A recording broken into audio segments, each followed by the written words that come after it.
I wish I did. Well, let me use my last question before we throw it open to the group to ask you something that I found particularly interesting and that James Wood picked up on in the New Yorker piece. You quote the Gospels a lot, and in a sense, this book really is a strong argument for the relevance of the Gospels to contemporary life. What is the authority of Scripture for you? Is it saying things that we know to be right because our experience of the world teaches us that they're right? Or is there an authority that Scripture has over and above that? And you're a man who's spent his life reading texts and talking about the authority of text. What is the authority of the Bible? And how should we be wielding that authority, going back to my question, in contemporary religious life? Yeah.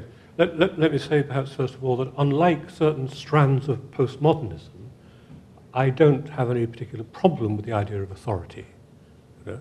It is strange, isn't it, how so many people think that authority is ipso facto oppressive authority or hierarchical or patriarchal.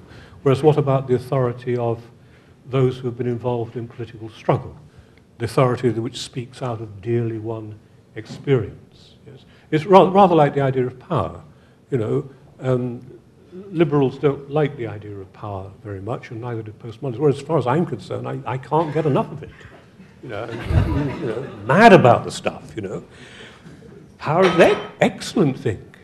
You know, most of those people who think it isn't are people who haven't quite enough of it to be going on with. Yes, power for the powerless isn't. It all depends. Power. It all depends on who has it, for what purposes, in what situation. Yes, now I think the same with authority. Authority etymologically, of course, means from the horse's mouth. Author, source, that which can be validated because we know and respect what source it's coming from. When the gospel writer, I can't remember which it is, says Jesus spoke with authority. Certainly didn't mean, I suppose, he was domineering. I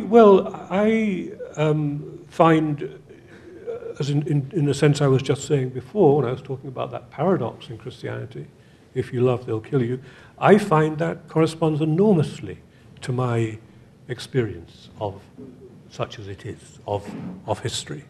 And I suspect that any creed or way of talking that hasn't taken that on board is going to be grievously lacking in some way. A few years ago, wrote a book on tragedy. I've become very interested in tragedy,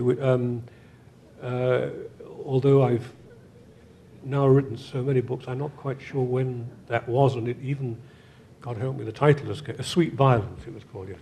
My problem as a writer is the opposite of most other academics. I can't stop writing. I mean, I've tried hypnosis, you know, seen the doctor, tablets of various kinds, you know, wearing boxing gloves permanently, you know, but I just can't stop. Anyway, I'm interested in tragedy because I think that tragedy is a sort of, it exactly takes up that paradox that only by having the power to stare on the very worst, on the real, as it were, can one have a hope, a frail hope of getting beyond it.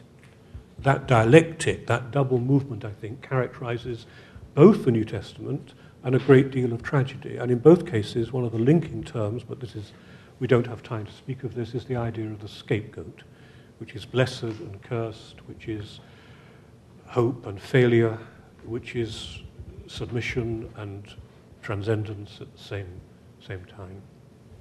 The distinction between Ditchkins and those like myself comes down in the end to one between liberal humanism and tragic humanism. Yes.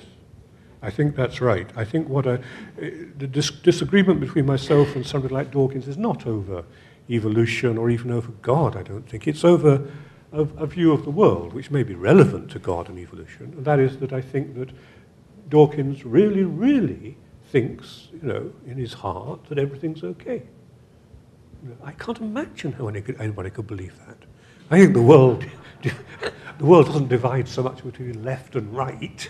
It divides between people who think that and people like me who can't understand how anybody could think that for a moment.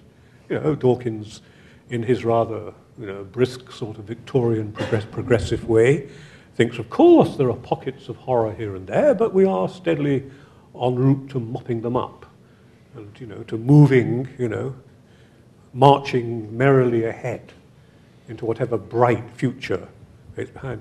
I mean, I sound as though I'm caricaturing it. I swear I'm not. It's almost as though, in Dawkins' perspective, 2 awful world wars, the tragedy of the Holocaust, and so on, just don't figure.